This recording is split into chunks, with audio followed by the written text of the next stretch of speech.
You're listening to Girls with Grafts, a burn community podcast created by Phoenix Society for Burn Survivors, a leading nonprofit dedicated to supporting the burn community. In this podcast, we'll talk with burn survivors, share resources to help with supporting and improving burn recovery, and discuss how to prevent burn injuries. Here are your hosts, burn survivors and Phoenix Society's marketing team, Amber Wilcox and Rachel Kudlak.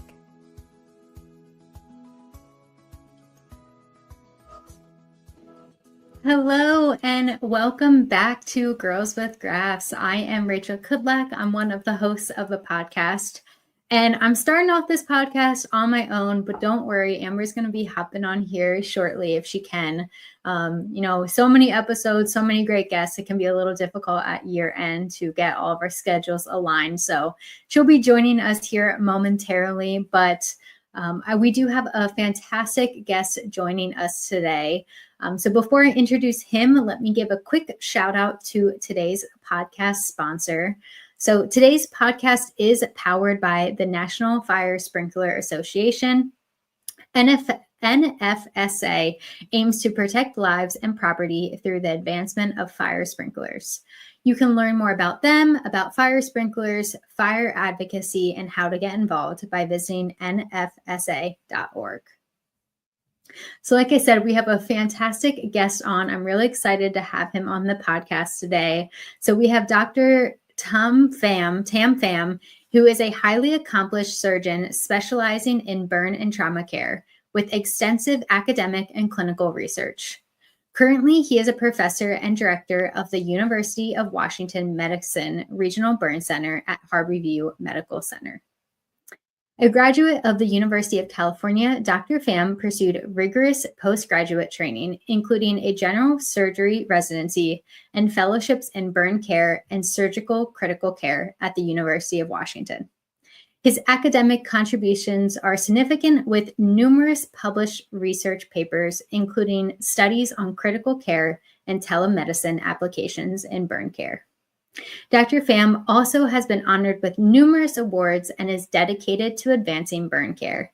He has volunteered internationally as well as holds board certifications and is a member of many professional organizations, including the American Burn Association. So, Dr. Pham, thank you so much for joining us today. Yeah, thank you for inviting me. I'm looking forward to this conversation. Yeah, well, I know I just read your bio, but before we kind of dive into some of our other questions, could you just tell us a little bit more about yourself and how you got interested in burn care? Well, I think my life changed when I became a resident. I was going to be a cancer doctor. I had done a lot of research in cancer as a medical student. And when I met my original mentor, who's now just retired this year, Dr. David Greenhall. I was an intern at UC Davis. And one day on rounds, I said, Dr. Greenhall, I don't understand why we do something. And can you explain that to me? And he said, you know what, at least for this particular issue, I don't know either. It's just kind of always the way we've done it. And I think it's good to just go ahead and study it. And I was just totally floored by his openness. And inspired by that, and fast forward a few years, I worked in his lab. I spent a couple of years out of residency in order to do that. And then it became apparent to me that burn was going to be my career of choice. And I think what you do in life is a lot based on whom you meet. And I think meeting Dr. Greenhall really changed my career trajectory. So here I am, I think almost 30 years later. And sort of that drive to understand things a little bit better is still in me. And so I try to kind of pay that forward with our current trainees. Yeah. What's interesting, I guess I don't talk about it all the time, is also I did have a burn as a young person, but that did not really kind of factor in heavily in my choice for career, although I do think that's helpful. For me to also be able to relate a little bit better.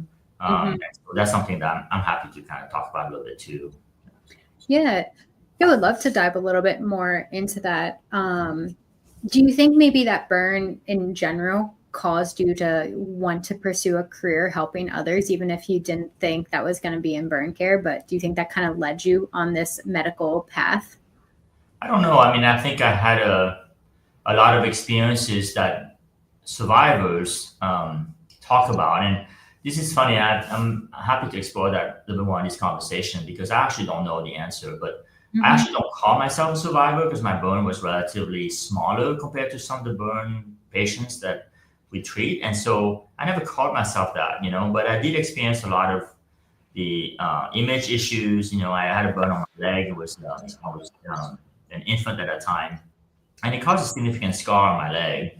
And growing up, you decide whether to wear a pair of shorts or wear a pair of pants today because, do you want to have another person ask, hey, what happened to you kind of thing. And so a lot of the stuff that I hear now as a provider, I did hear as a person growing up as well. So I think, I don't know the answer to how much that influenced me, but I think some of that does resonate later in later years, and I think what's interesting about us working in healthcare is that it's unreasonable to expect us to have had all the conditions that we treat, right? And so, you cannot be a cancer doctor if you haven't had cancer before. Well, that's an unreasonable ask.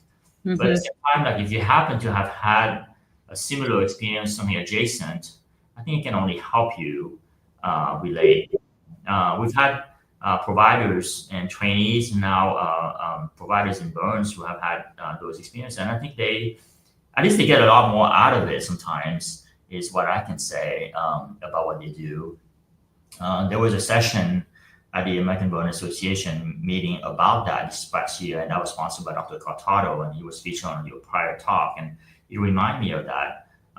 That is like a little bit more profound in what you can do in your job if you've had experience. Definitely.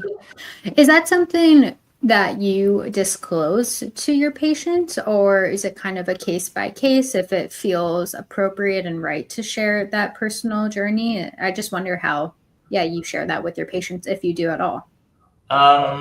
Occasionally, I think in terms of living with scars, I do see a lot of patients with scars, and so I think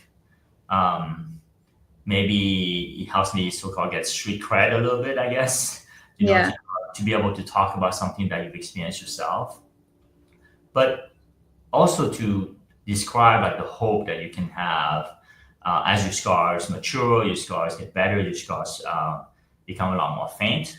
I rarely look at my leg anymore and see that as there's a scar there that's quite significant. But I tell you that it was not that experience when I was in my single digits, so as a teenager. And so that is reassuring that a scar, almost 50 years later, does still change for the better.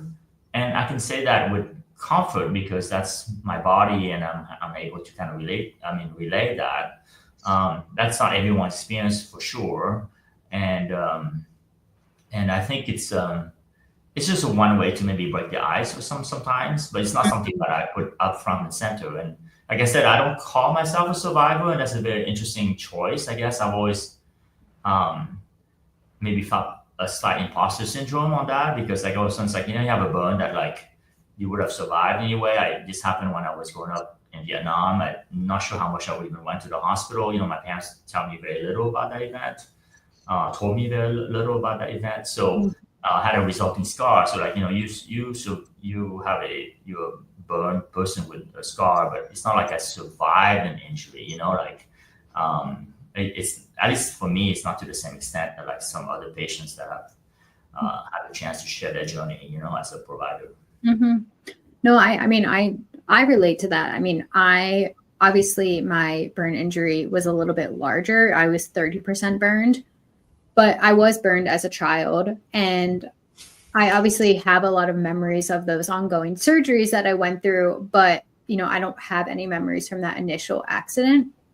And then when I actually attended my first Phoenixville Burn Congress, I had been around survivors growing up. But when I was an adult going to Phoenixville Burn Congress and I saw so many survivors with worse injuries than me who were either, fresh from their injury, and I'm healed. There's maybe things I would love to touch up, but for the most part, I'm healed and I don't have any of that like physical healing anymore. And I almost felt like not that I didn't belong, because I know I did, but I felt some of that imposter syndrome of like, well, my injury is not as bad as these other folks, that like, so I can't have that empathy toward myself because I don't have it as bad as someone else does. Yeah, exactly. And I think what you said just totally resonated with me. I just don't want to almost appropriate that. But what TBS say, what depth makes you a burn survivor, just also put somebody who has experience with burn injury, that's up to everyone, and that's another thing that, I love about this profession is that, the having had a burn is sometimes inescapable in terms of how you can see that somebody has had that. Most of what we do in surgery nowadays, you wake up from surgery and you have a little incision maybe somewhere in your body, or like a set of incisions, but it's unclear what was done inside, and only you know, and your providers know. Having a burn is something that's so vivid in terms of, especially when you don't scar and totally smooth out. And that's something that we as providers work on for over many years. But it's very, very clear to you, and it's very, very clear to others what happened. And that sometimes distinguishes your life experience quite a bit. And depending on what your burn is, like I said, when I was a teenager, I could just say, hey, I'm just going to wear pants today. I'm not going to wear shorts, even though it's kind of a harder day. But to me, okay, it's a good choice for me to not show my scar on my leg. And then I would just be like everyone, which is something that you hear from survivors in many conversations. And I want to say a quick hello to Amber for joining us. And I know actually that's something that I'm sure, Amber, you can relate to, having scars on your legs and making that decision of I'm just going to wear shorts or I'm going to wear pants if I want to cover up and not even, have that conversation or open up for that conversation. Yeah, I feel like here in Florida, you don't have a whole lot of choice of whether or not you want to wear pants or shorts, but I spend a lot of time, right? Like, most of my like the hypertrophic scars are under a short line, right? So I feel like sometimes folks notice it, but I feel like the real noticeable part of my scars are underneath that short, like my yoga short line. So usually I can hide it, to some degree, but in Florida, unfortunately, we don't have that luxury. Yeah, thanks for letting me join in today. Yeah. Hey, good morning. Good morning. Nice to meet you. Nice to meet you as well. And Dr. Pham, too, I don't know if we want to talk a little bit about caregivers, too, because I know oftentimes caregivers kind of fall in that, again, that like imposter syndrome where either maybe sometimes caregivers do have smaller burns, but because they don't have the major burn, they don't consider themselves a survivor, or they also don't always feel like they can fit in with the burn survivor community just because they don't have the physical scars, but they certainly have the emotional scars that we all carry. Yeah, and I think that's very true. And also, if you were associated with the incident, or even not associated, let's say, hey, I wasn't home, but this happened, the guilt that happens with it, and then the caregiver burden is a huge issue. One of the things I learned, and going back from cancer to burns, I used to be a camp counselor in college for caregivers and brothers and sisters of people who have had cancer, and some of the burden that they were able to share. So it's similar across illnesses like that. Definitely. Well, I do want to switch gears a little bit because I know from our initial conversation, Dr. Pham, you are very passionate about aftercare and support services for survivors. So can you talk a little bit more maybe about, your role as the burn director and even just why you're passionate about, those support aftercare services? Yes, thank you. And I think it might have been Grace who was on one of your prior podcasts who maybe referred you to me. I'm not sure, but I think talking about Grace and her work is that true or not? I'm not sure. Yeah, Grace is Grace is how you connected. It may be a good launch point, I think as a burn director, sometimes, you of course you get in the weeds and you do that, all the staffing, all these other issues and challenges and stuff, but you also get to do some pretty cool things. And I think one of the best things that I can remember from my tenure the past few years is to work with Grace on bringing her art into the burn center. And in 2020, so you put yourself back to early 2020, and we were all kind of shutting down and thinking about going remote and this and that. One of the things I'm most proud of is that I went ahead and decided that I wanted to really move forward with the purchase of Grace's self-portrait that she had done at the Gage School. And that portrait actually won a competition as a self-portrait. And it shows her in all the beauty and also a very visible scar on her shoulder. And what I wanted to do there was that to put that picture in front and center in our clinic waiting room. So imagine like in 2020, at least by May or June, all we were talking about is like how far the seats have to be apart in order for us to not give each other COVID and all that stuff. And I'm like, I don't really want to think about all that stuff. I'll do whatever you tell me to do, hospital. But what I wanted to do was just to reaffirm what we're about. And what we're about is to celebrate burn survivors and burn care, and also to change or maybe reinitiate a conversation about burn scars. And so in June 2020, we purchased that self-portrait, put it up in our clinic, had some lights, and then a QR code so that people can go look at great stuff. And I lean on that experience as like, man, I've done something very different in the midst of the pandemic, because that's again an affirmation of who we are, as opposed to just like thinking about COVID all the time. And so it was almost my escape a little bit from COVID. Since then, we purchased a second work from hers. I think we have some of her best art. She does a lot of great work, but that's an affirmation of like, again, the our focus. And I was lucky to be part of the team that took care of her when she was injured. And I think to me, like taking some of that journey together has been amazing to kind of like be an ally to kind of disseminate this. So I think that's like a something you can do that's, as a burn center director, that's really unique. The other thing that I think is important is that I'm at the benefit and the legacy of the people who have come before me, and they've installed, at least at our hospital at Harvard Medical Center, a great system for aftercare. So not only do we have one and now two psychologists available in the clinic to see you at the same time as we see you as surgeons and nurses and therapists, but we have a vocational rehab counselor. And so for me to help really transition, because our vocational rehab counselor for many years have retired, and so now we have a new person in this role. That's awesome. That's awesome to kind of be talking about work and return to work for patients that are able to do so, and then to nudge them in the right direction. When you see a patient as a provider, like usually you don't tend to bring up things that you can't really do much about. That's something that's funny about healthcare that way. Like maybe I don't want to talk about it because I can't really help you in the XYZ domain.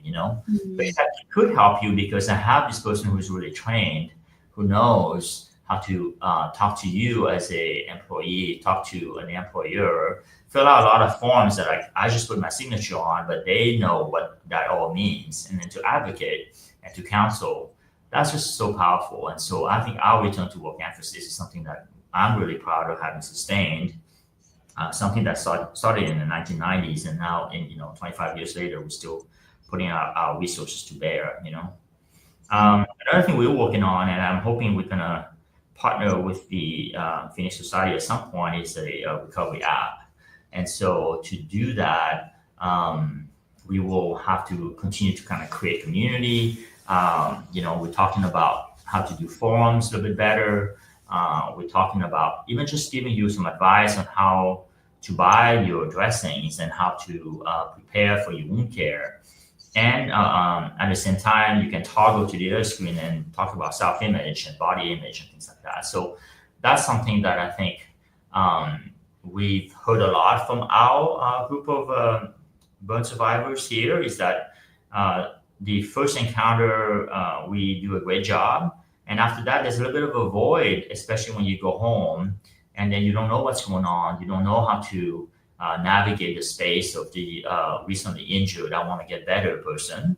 And I think an adjunct to that could be really good. So a small group of us is working on that, and we're working on developmental stages of this platform.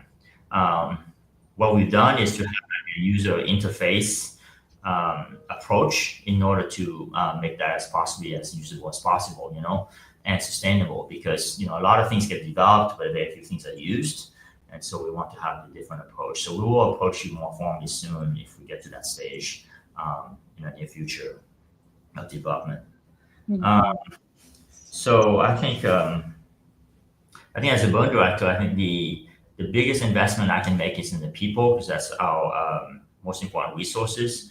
Of course, like everybody go to meetings, you talk about money and stuff like that, and money makes things happen, but I think our people is what you really want to invest in. And so I've been privileged to be in that role for several years now. I think you hit it spot on, right? Because as much as I had a wonderful experience in the hospital, and that was solely because of the people that worked there. And I truly believe that, right? Like my experience in the hospital were those folks that were happy to be there, right? And so when I like hear about others' experiences, right? I had a great experience at that hospital in Orlando Health, but I've since had several experiences at other hospitals, and I do truly believe that my experience hinges on who walks into the door that day to serve you and to help you through that process. One of my burn nurses is now supporting the clinic, and I, to this day, have a strong connection with that individual. So I think it's really important that, especially as a burn director, right, like you are kind of dependent on also the resources that are taking care of the patients. And to me, like that has made or break my experience. But to what you're saying, once you leave that hospital, you don't have any of those resources.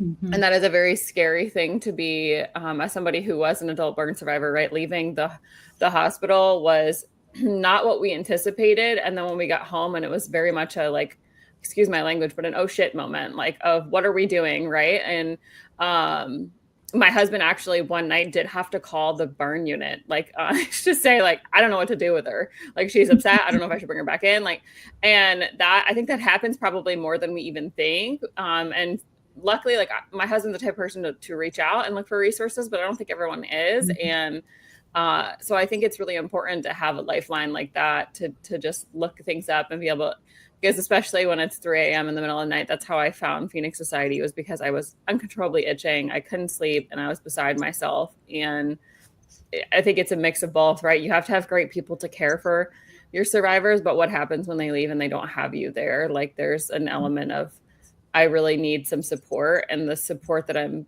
getting at home, like, I'm only as good as the folks that know what to do. And if they don't know what to do, then what, right? So I think that's where, like, I could see that the app being very useful. I can see the support resources that you can provide afterwards as very valuable, because those were things that I didn't have and I had to find, right? Like, I had to figure out where I could get that support, or where I could be able to have, questions. Luckily, we had a hotline they gave us. But like I said, if I had like, hey, you might experience extreme itching, right? Or that article, or, hey, like, my husband, by like process of elimination, figured out what medical supplies location was the best place to get, right? Like, Amazon had some great ones. And after like a couple of visits at the clinic, they were like, oh yeah, that's fine.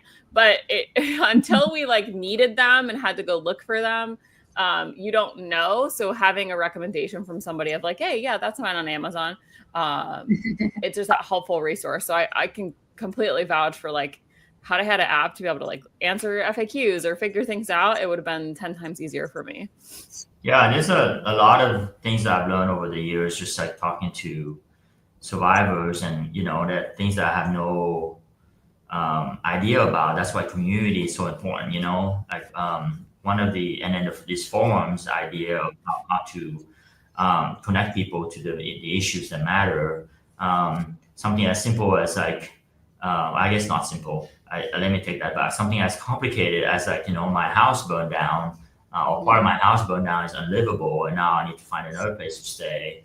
And how do I deal with my insurance to try to get some of that paid? And I've known now a number of individuals who taken several years before they get back into their home that's being rebuilt, for example. And that's gonna be like the scariest moment. And even just having that form of community, and other things that, like, for example, as providers, I don't know the answer to. I've had patients who have burns, especially like over their shoulders, their chest, and they tell me like, oh, then I found this brand of bras, and that was like really great. And so that's usually my cue to shut up in the clinic, because I know nothing about bras. Never shopped for one, never looked at one as a consumer. And so I'm like, okay, well, great, like, and so maybe I should connect you with the next person that has a burn right there over their chest. And so survivors have so much to teach us.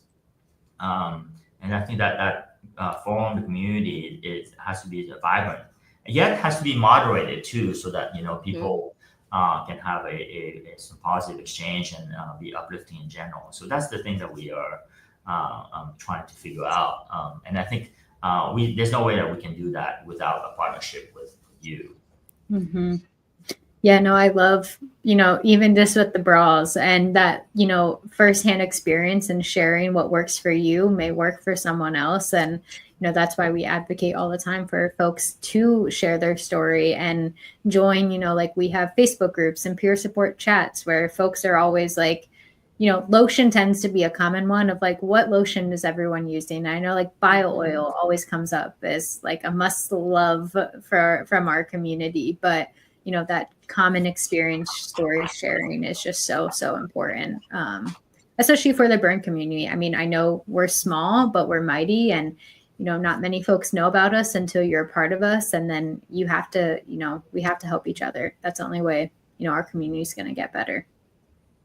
And I think some of my best resources, to your point, like, did come from those support groups, right? Like, okay, I remember sitting in support group and being like, my shorts don't fit, and then being so upset that like my shorts didn't fit right anymore. And somebody was like, well, you can buy bigger shorts. And to me, it was like oh my gosh, like it was dumb, right? But like in my head was like, I have to fit into these shorts. Like, these are the ones. And just the idea of someone saying like, it's okay to buy bigger shorts right now. You're more inflamed. Like it's going to get better. It didn't occur to me until I think like that was said to me, like, buy bigger shorts, you'll feel better about yourself. Right. And you'll feel more comfortable. But like little support resources like that seem like some of those tips and things that a doctor's not going to say to you necessarily, right? Always like, it's okay to buy bigger bras or buy a bigger shirt, right? That's not your job, nor is it something like you may be able to suggest at that point. Yeah, so you don't know how that's going to be received, and you can't even. You can't even go there. Again, a cue for me to shut up, Right. I have many so it's nice to have support. But yeah, this is why, having the SOAR volunteers talk to patients and just connect people. And I think our nurses they do such a great job with that, especially in our clinic, because some of these conversations are just so key.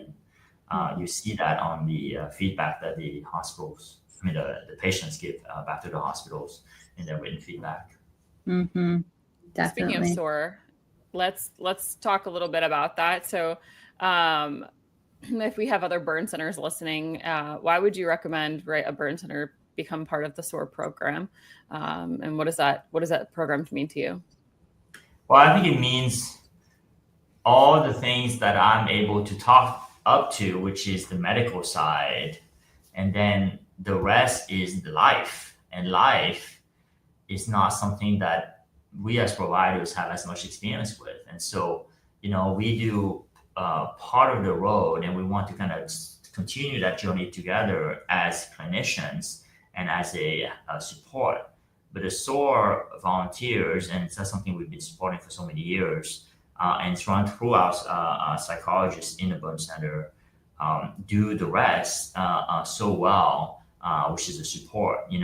For kids, we have a system, we have a camp. But for adults, sometimes that's really bare what we have. And so I think the soul volunteers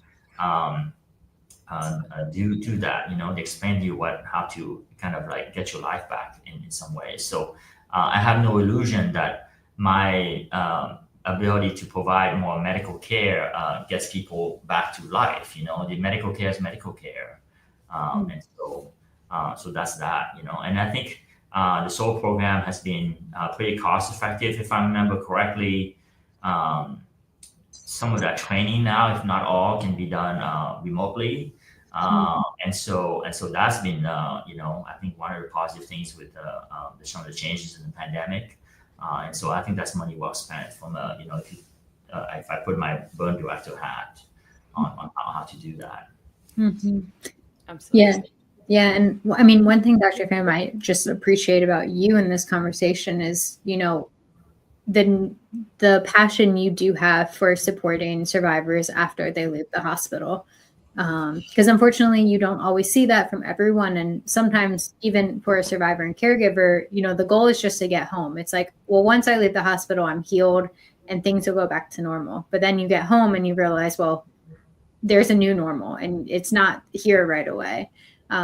So I just really appreciate, your passion for it and, your want to help survivors find that life after a burn injury, to thrive after their injury. And it's so much more than just that physical healing. Well, I think I do get a glimpse of it through a couple of activities. The first is being part of camp. And so being part of camp, I think does mean a lot to me. And I think it does give me that reminder that, hey, this kid just like took his shirt off and jumped into the pool without thinking about it today at camp. Whereas in a regular public community pool, that kid might have hesitated. Mm-hmm. Also, being part of a scar rehabilitation program, which is we have here, many burn centers do. And what does the scar rehabilitation program do? Is that it tries to coach you through the symptoms. You spend some time talking about itch, and that goes along with scarring. That goes along with inability to like fully move, and then us providing some reconstructive procedures in a span of time to improve your function and your form.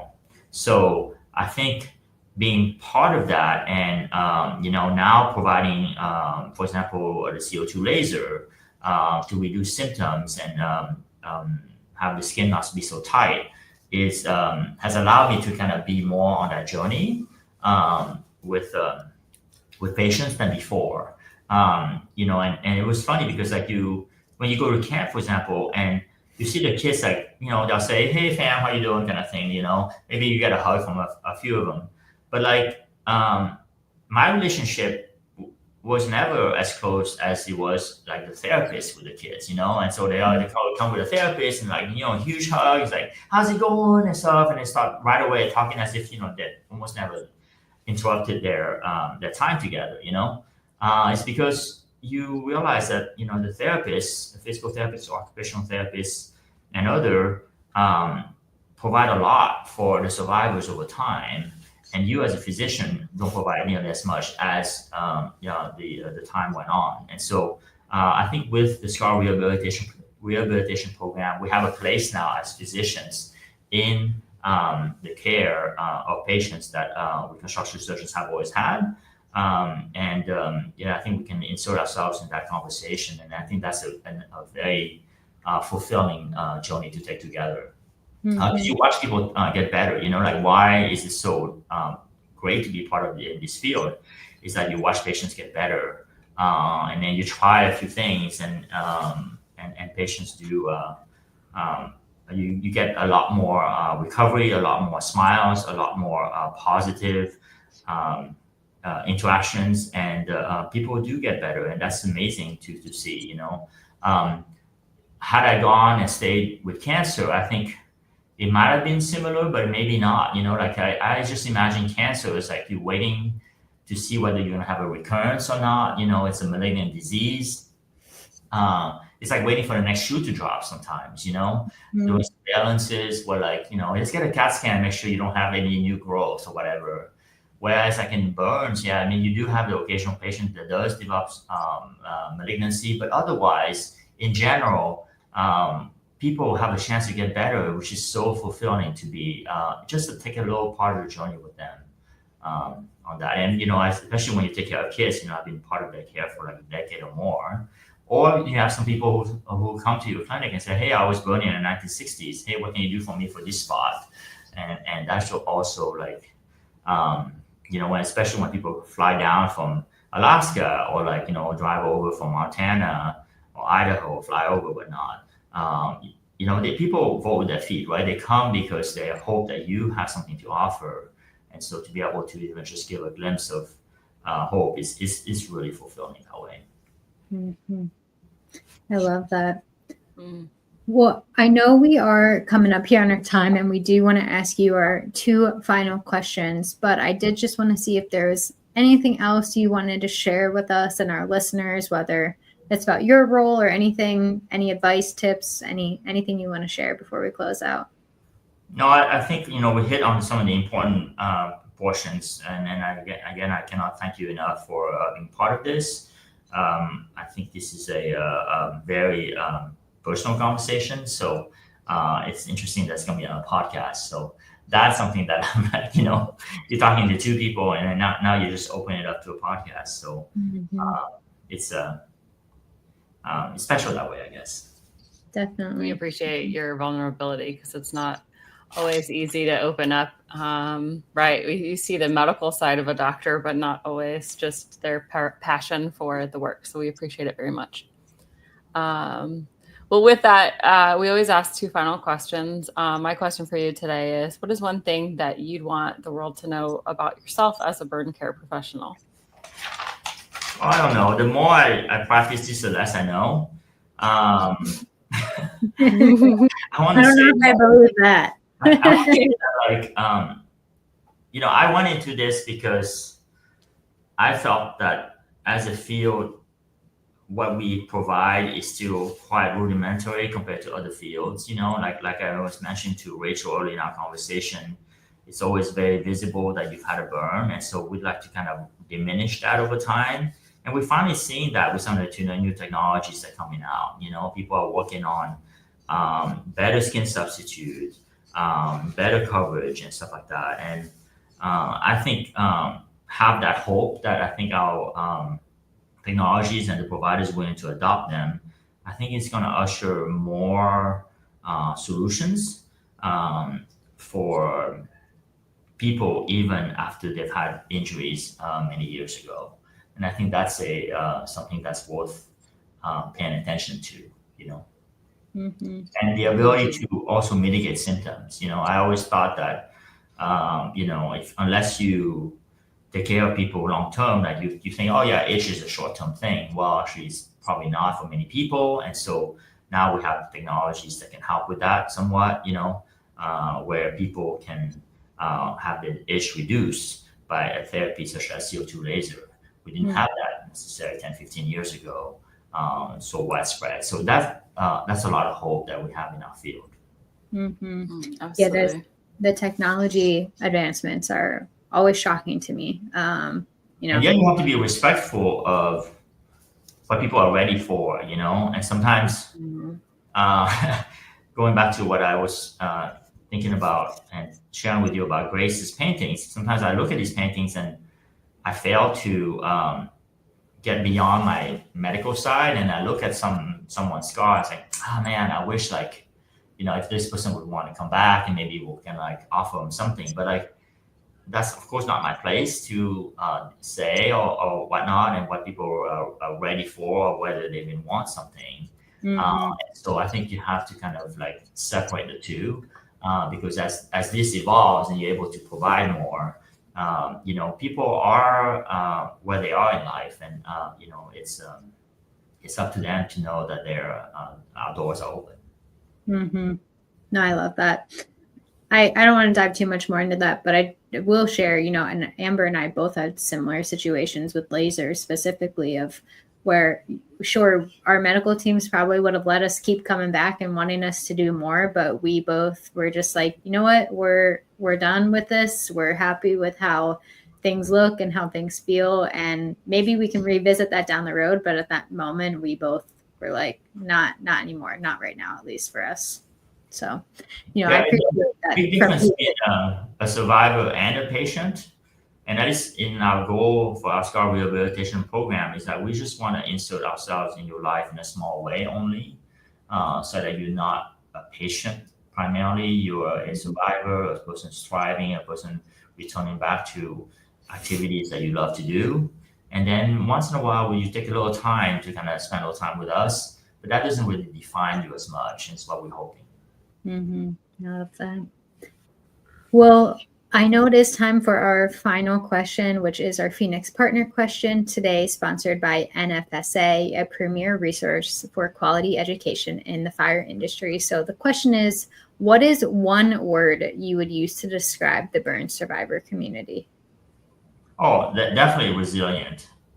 I think that's, to me, yes. I mean, the ability of people to, many people, as soon as they get a little bit better from the injury and they look and they say, to you and say, what can I do for others? I've heard that so many times. That's that's something that's like inspiring, actually. Definitely. I couldn't agree more. Okay, it was an absolute pleasure too. Yeah, this was an absolute pleasure to chat with you and just get your perspective. And I appreciate so much what you're doing with Grace, because I do think that is also a really important project. I've had the opportunity to spend some time with Grace and do some of her scar print photos, and I find art so healing. So thank you for continuing to support your local community as well. Yeah, I want to say I have a very small part to do with Grace. I think her success is so much her talent and her drive. And so like I don't want to oversell my role actually. And one thing that's pretty cool that I just found out just like a week ago is that Grace was just recently commissioned to paint a portrait of our retiring governor, Dr. Jay Inslee. I saw that. So talented. Which is great. And that's like, continues the conversation about what a survivor can really achieve, and a broadened conversation. I also told her, even though it's probably related, that he should have run for president, but that's a separate conversation also to have.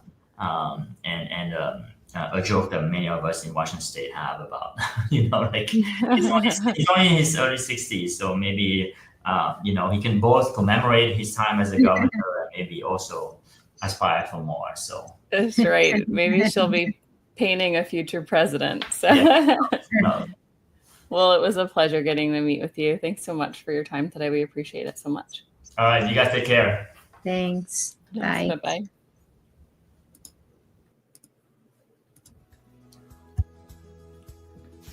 Thanks so much for tuning in to this episode of Girls with Grafts. If you are enjoying this content, please feel free to rate, subscribe, and leave a review wherever you listen to your podcasts. This helps others find the show, and we greatly appreciate it. Thanks again for listening, and we'll catch you in the next episode.